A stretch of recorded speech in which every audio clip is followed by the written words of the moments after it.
मुळात पुणे महानगरपालिकेच्या अखत्यारीत असलेल्या 14 नाट्यगृहांपैकी बालगंधर्व रंगमंदिर, यशवंतराव चव्हाण नाट्यगृह आणि अण्णाभाऊ साठे या 3 ठिकाणी मुख्यत्वे नाटकाचे प्रयोग होतात.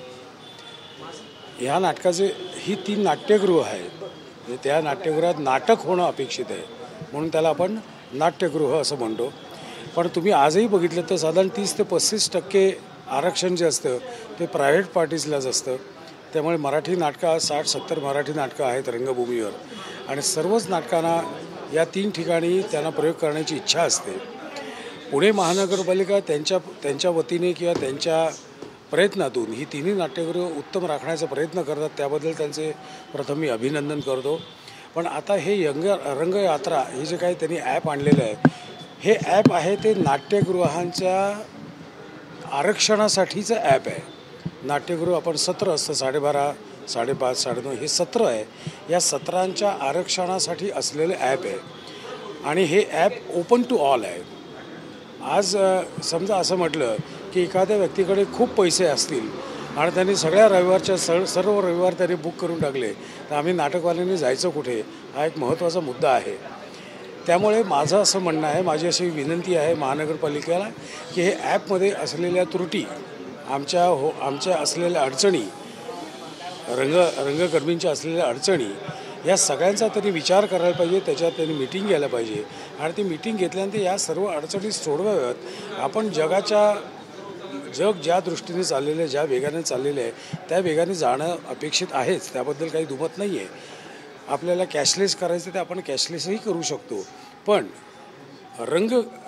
नाट्यगृह हे नाटकांसाठी आहे हे लक्षात ठेवणं गरजेचं आहे. त्यामुळे नाटक किंवा लोककला याच्या व्यतिरिक्त हे नाट्यगृह वापरलं जाणं अतिशय धोकादायक आहे. आजच 30-35% बाहेरचे नाटकाशी संबंध नसलेले कार्यक्रम आज नाट्यगृहात होत आहेत. जर आपण हे ओपन टू ऑल केलं तर साधारणपणे माझ्या मते 20 ते 25%च नाटकं होतील इथे. त्यामुळे माझी महानगरपालिकेच्या आयुक्तांना आणि बल्लाळ साहेबांना विनंती आहे की त्यांनी ताबडतोब हे ॲप थांबावं, आमच्याशी चर्चा करावी, आमच्या अडचणी समजून घ्याव्यात आणि मग आपण त्याच्यापुढे काय करता येईल ते ॲप तयार करताना कलाकारांना विश्वासात घेतलं नव्हतं? नाही, कलाकारांना विश्वासात घेतलं नव्हतं, मी तेच म्हणतोय. बरं, कलाकारांच्या आधी निर्माते येतात, कारण कलाकार फक्त येतात ना, अभिनय करतात आणि निघून जातात. पण हे जे मॅनेजमेंट करणारी आहेत मंडळी किंवा निर्माते आहेत, त्यांना विश्वासात घेणं गरजेचं आहे, कारण त्यांच्या अडचणी काय आहेत हे समजून घ्यायला पाहिजे. त्यामुळे माझी अशी रिक्वेस्ट राहील की हे आत्ता ताबडतोब थांबावं. त्यांनी ॲपचं इम्प्लिमेंटेशन लॉन्च केलं, ठीक आहे, कौतुकाचा भाग आहे, पण त्यातल्या अडचणी आधी त्यांनी दूर कराव्यात आणि परत रिलॉन्च करावं. महापालिका असं म्हणते की या संदर्भात मक्तेदारी होऊ नये यासाठी सगळं ऑनलाईन सेवा असते. बाबा ज्यांना कुणाला हवे ते इतर वेळी काय होतं की नाटकं असतात आणि मग नाटक सोडून द्यायचं का नाही असे सगळे प्रश्न निर्माण. मुळात नाट्यगृहाचं तुम्ही जर GR बघितला जुना 1970-72चा GR आहे, त्यामध्ये असं स्पष्ट लिहिलं आहे की नाट्यगृह हे ह्या नाट्यगृहाचा अर्थ नाटक करण्यासाठी असलेले गृह. मग नाट्यगृहात नाटकच अपेक्षित आहे ना, मग बाहेरचं अपेक्षितच नाहीत काय. नाटक आणि लोककलेशी संबंधित असलेल्या गोष्टी, आता ही जी वास्तू आहे, हे पु ल देशपांडेंच्या काळात बांधलेली वास्तू आहे त्यांनी.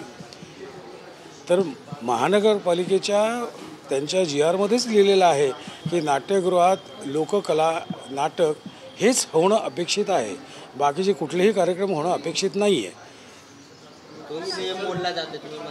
मी तेच म्हणतोय की आपण काळाच्या ओघात आपण पुढे सरकतोय, पण काळाच्या ओघात पुढे सरकताना मराठी नाटकाला 250 वर्षाची आपली परंपरा आहे, तर ती परंपरा टिकवण्याच्या दृष्टीने पुणे महानगरपालिकेने जसे चांगले निर्णय घेतलेत, तशाच ह्या बाबतीतसुद्धा त्यांनी विचारपूर्वक निर्णय घेणं गरजेचं आहे.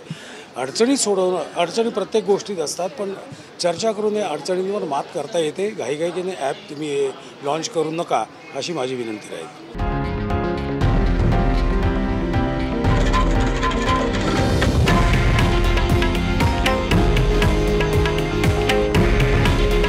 हे आहे देशातील नंबर 1 न्यूज नेटवर्क आणि आपण पाहत आहात TV9 मराठी. काळजी तुमची, हित महाराष्ट्राचं.